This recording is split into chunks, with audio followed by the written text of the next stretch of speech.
Hi, this is Tim Ashe, President of the Vermont State Senate, here with my daily update. I am right now, we are now in the third week of what I would consider this new normal that we're facing. And it's April 1st. It seems like we've been going through this for a very long time. And um, I want to say how much I appreciate how patient Vermonters have been working through the new situations and new expectations that we've been asking of people. I also want to begin with another note of gratitude for all those who are providing such important work. It's a theme I've been returning to each daily update and will really emphasize here in my opening remarks. We obviously are very mindful of the number of people who have now tested positive for COVID-19. The number in Vermont is at 321. There have been 16 people who have passed away who have been infected with COVID-19. Each person who has succumbed to this virus obviously is in our thoughts, and each story is its own and not just part of an aggregate. And so, but in addition to the people who have been in those statistics that we see each day, it's worth noting that healthcare workers disproportionately are the ones who are testing positive. So I just wanted to put that into a bit of perspective. There are so far 36 healthcare workers who have been tested positive for COVID-19. 22 have worked in a hospital setting. 14 have work at Burlington Health and Rehab, which many of you know is one of the facilities that's been the hardest hit here in my hometown of Burlington. Of the 22 people who are at hospitals, 16 are at UVM Medical Center, 3 at Central Vermont, which is in Berlin, 2 at Northwest Medical Center, and 1 at the Rutland Regional Medical Center. So that's 36. Now, that did not include an additional 7 who we now believe have tested positive. There had been 1. Now we believe, as of today, there might be 6 more positive tests at Birchwood Terrace. For those of you who aren't familiar with Birchwood Terrace, it's a 144-bed nursing home. I often run by it. It's off of North Ave on Star Farm Road in Burlington. And if you live in the Burlington area or Chittenden County, it's likely that you've known someone who's gone through some period of time at Birchwood Terrace, because it's a large facility, accommodates a lot of people when they've been out of the hospital. And so I mention all that to say that it's easy to say that we cherish the work of our frontline workers and people who are in the healthcare industry. And we see the images on nightly news now with hospital workers and so on. But it just does bring it back home that more than 10% of the people who tested positive are themselves people who work in the healthcare sphere. And I wanted to acknowledge the extra risk they put themselves under in order to keep people as safe as possible. I also want to talk a little bit about something yesterday that I brought up, and it is the issue of people who are at work, but whose incomes aren't very high and may find themselves in a very unintended and unusual situation whereby they make less money actually being at work than if they were on unemployment with the same income profile. It is especially true for people who are closer to the minimum wage, but it's also true for people who rise up the income ladder a bit. And one of the things that many of us in the Senate, and I'm sure in the House, feel strongly about is that if you are taking the additional risks and whether it's in a retail setting, a grocery setting, a healthcare setting, custodial setting, a shelter worker, you name it. If you're directly interacting with people in ways that make it harder to social distance because of your essential work functions, it would not seem very fair for you to be worse off financially for being at work than if you were not at work. And so I would like to say that I have all the answers and we've figured all this out, but that would not be true. What I do know is that in the Senate and also in the House, there are a number of us who are very concerned about this inequity, want to do whatever we can to find a way to enhance the payments for essential workers, especially those who don't make much money to begin with. We've reached out to the governor's team and they want to work with us to try to find some kind of solution. So this is not a partisan thing. It is not a some attempt to pass a law and pit one group versus the other. It's an attempt to find some basic fairness and recognition for the important and sometimes dangerous work that many of the people who are going to work during this crisis face. So my hope is that in the coming days, we'll have more to report in this regard. We've asked some senators to take the lead in developing a series of ideas and how that might be able to be managed. It's my strong hope that we'll be able to do something and give people the comfort that their work is not just appreciated with thank yous, but also recognized financially for the risk factors and equity issues that have been presented by the federal government. Speaking of the federal government, and I have to say we are going to be very relieved when we receive the $1.25 billion plus that are going to come to the state of Vermont to help us through this crisis.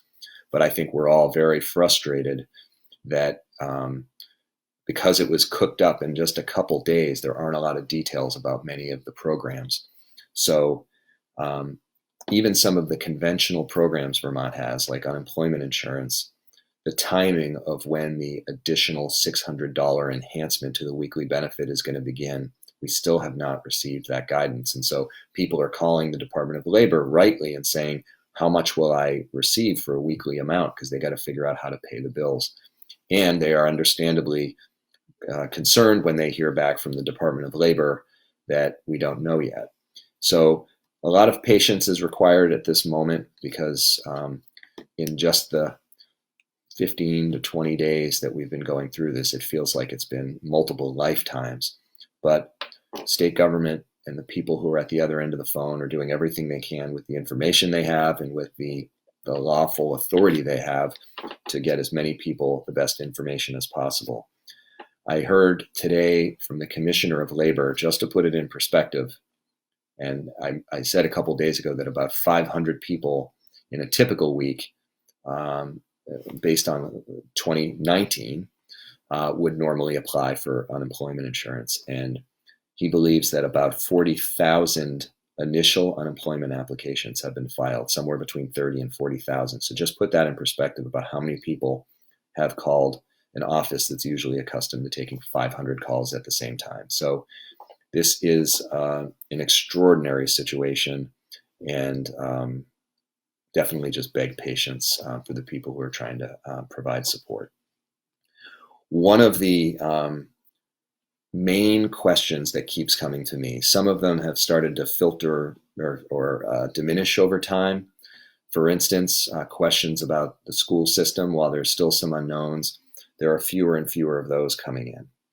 However, people who are independent contractors and sole proprietors who have been going without income for the last couple weeks are getting more and more anxious about how they're going to pay their bills. And we had hoped that by today, the Department of Labor would have more information to pass on to individuals who are in that category. The short answer is the federal government has not yet provided that clarity. And so our Department of Labor is asking people to fill out sort of to get onto what they're calling a newsletter, but basically they want you to put your contact info so that the moment they have the information that's going to be needed for you to get your benefits, that they can blast it out and then you can start the enrollment process. So I'm not going to read a website out loud because I've always found when people read long websites out loud, always ends in disaster. But the short story is, if you Google Vermont labor or type in labor.vermont.gov, you should be able to find the spot to click if you're a sole proprietor or independent contractor that will help you enroll in their newsletter, which is there to tell you in a timely way when the resources are going to be available. So if you're wondering, are they ready to take your application as a sole proprietor, independent contractor, or small business owner without other employees? The unfortunate answer right now is no. We are working with the Department of Labor, and just as a sort of inside baseball thing, one of the things that's always challenging as a legislator is that we don't administer state government. We pass the laws, and then the governor and his or her team manage things.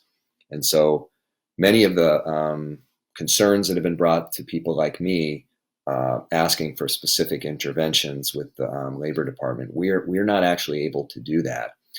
What we can do is work with the Labor Department to make sure that they are expanding the capacity to take in as many calls and respond to as many web submissions as possible so that people don't have to wait.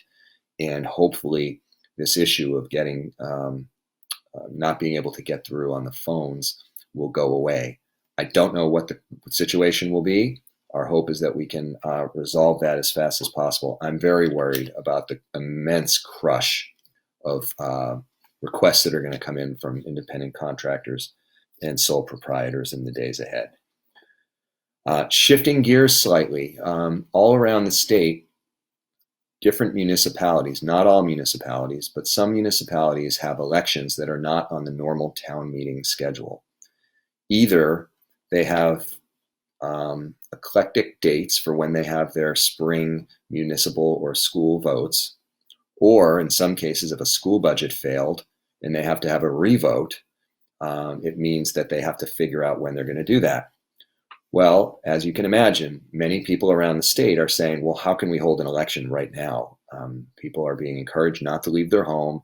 If you go into the polling place, you are interacting with the polling station, the pens, everything that sort of is involved with elections is about relatively close quarter activity and a lot of surfaces, and the idea that the election volunteers could clean all the surfaces between every person is not realistic. So one of the provisions in the law we passed last week, and that the governor signed also last week, was some flexibility that we built in around the timing of elections under this crisis conditions.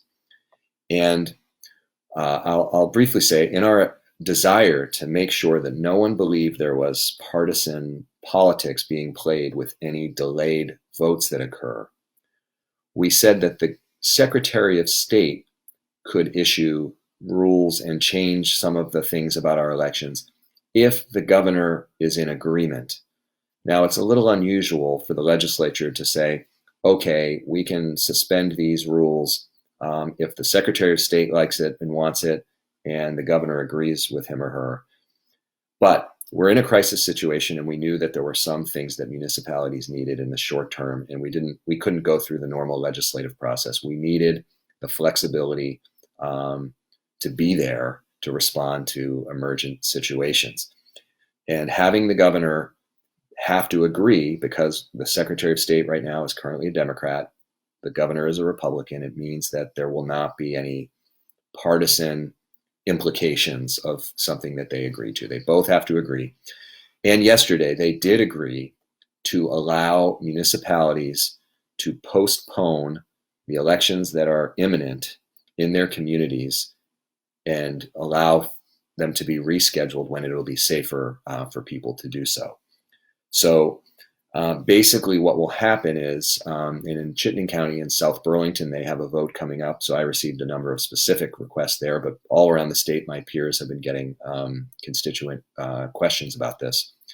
They will, the local school board or the local select board or city council, if they have an election coming up, will vote to postpone. They were previously not allowed to do that legally. So this will allow them to vote to postpone the election. However, we're not saying don't ever hold the election. because you need to have municipal budgets, you need to have school budgets, you need to vote on things like bonds, you need to vote to elect people to the different positions. And so we have merely said you can postpone it, but it has to be rescheduled as soon as it's safe to do so. And so in the short term, the next couple months, we know that we're not encouraging people to go vote in person, and we do not yet have in place a full mail ballot system for local elections. So this was, we think, the sensible thing to do to give communities the opportunity to postpone. Otherwise, you could have a situation where people are putting themselves at risk and not many people vote. So it's kind of the worst of all worlds. I have received a number of questions today of people, especially people who are working remotely and appreciate that while they're home, they now have a little extra time, or other people who are idle because they can't do their work remotely and they wish to volunteer and they're not quite sure how to do so. So today, the governor and his team began, it's not an initiative so much, but they also understand that many people want to volunteer. They're not sure how to get plugged in. So vermont.gov/volunteer is a site that you can go in, put your name in, contact information, and explain what you have to offer, what your particular skill set is. They have one bundle for people who are healthcare professionals and then one for everybody else. And I encourage people to go there and explain what you might be able to provide in terms of personal skills and resources, because right now we're at the early stages of the curve going up when there's going to be more stress on our communities. And the more information we have about who's out there who can help, I think it's going to be really critical. So encourage you to do that. There are also a number of mutual aid organizations who are popping up throughout the state. They are slightly unofficial in that they are not through a state agency or a community agency. However, they're doing really important things, connecting people to Meals on Wheels to help deliver people who are desperately needed to volunteer at food shelves. It's helping people connect to a lot of different opportunities that are desperately needed right now and probably will need to be even more support in the coming days. A couple other quick items before I wrap for the night. First, I'm going to be migrating this Facebook Live video over to, I have a separate page, which is my, I guess, public official page. And I hesitate to do it because people have come to see it here. But the advantage of going to the other page is that people don't have to friend me in order to see it. And I can do closed captioning so that there's a scrolling text for people who need that to assist them to get the message. And so I will make sure that tomorrow there's a link right up at 5:30 on my normal page on Facebook, and that will go over. Hopefully it will go off without a hitch. It's technology. I'm not going to make a prediction.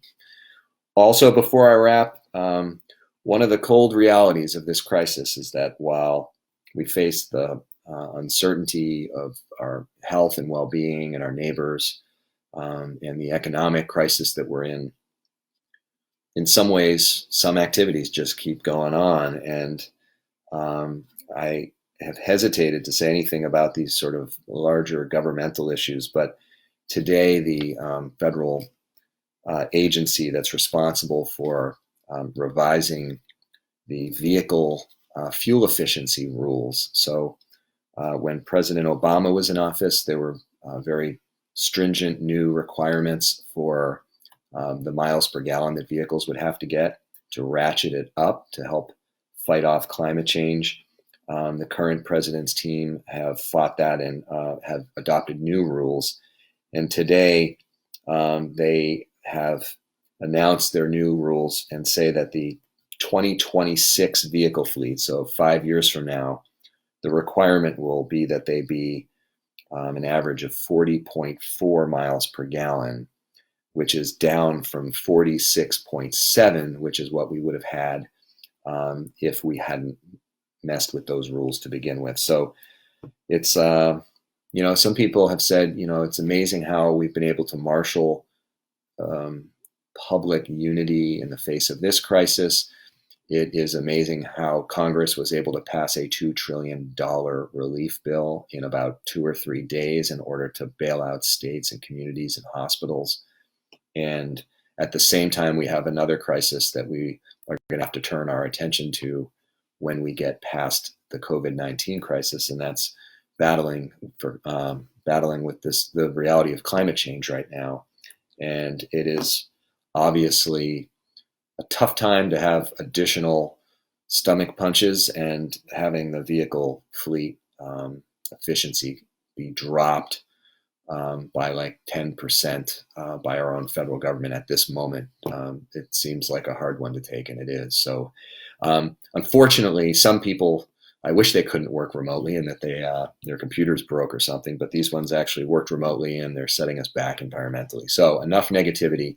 Let me end on a positive note, which is, as you know, I've committed each day to writing a letter to people I don't know, thanking them for the work they're doing and expressing my gratitude for the work that they do, which is often low paid and underappreciated when we're not in a time of crisis. Today, I had sent one off to the cleaning staff at North Country Hospital in Newport, just expressing my gratitude for the work they do and keeping the rooms clean and safe so that people are less likely to get an infection from one patient to the other. Tomorrow's letter, I'll be sending it to the staff at SEVCA. SEVCA is the community action agency in southeastern Vermont. I'm particularly grateful right now for the food distribution that they're doing. As we know, demand has gone through the roof. And so they are coming up with flexible strategies to make sure that they're meeting people's food needs at a time when the demand has grown more than ever. And so I really do hope people will take a few minutes each day, send an expression of gratitude to someone out there who is going to need it. I spoke with the governor and the Speaker of the House today. We've been checking in twice a week just to make sure the major themes that were on top of it and kind of with the same information. And we know that we're talking about a mid-April or even a little bit later is when Vermont should expect the peak of the curve that we're all familiar seeing now. So as hard as it has been for people who are in these essential services putting themselves at risk, we know that they're not yet halfway through the time that we're going to be asking them to continue to show up under these very difficult circumstances. So please send them a small note of thanks. I know that it'll mean so much to them to hear from people they have never met, maybe never will meet, but who recognize that despite their normal low pay of their work, that someone's noticed and someone appreciates it. And I think it'll go a long way to help build up their resilience for the days ahead. So with that, I'm going to wrap for the night. Look forward to checking in with you tomorrow. As I said, I'm going to be moving this video over to my public official Facebook page. I will have a link to it here. I'm also going to be doing it on Instagram from here on out for those who are there and for whom that's easier. And so far, I've been a one-man tech operation. So I'm doing my best to make this as user-friendly as possible. Keep sending the questions my way. And I will end on one note, which is that I did have one question come in asking why I haven't got a haircut. And I'm going to blame that on the fact that the hair salons have had to close and vow that the day they're opened, I will go back to my favorite hair cutter. But you might be dealing with a tousled look full of cowlicks in the days ahead. So I hope you continue to stay safe. And I really thank you all for the cooperation that we've been seeing throughout the state to make sure that people are kept as safe and healthy as possible. And ultimately, just to put it as bluntly as possible, each action we take can help save someone's life. And normally that might seem somewhat dramatic, but it's actually true now. So let's go forward in that spirit, and I'll talk to you tomorrow.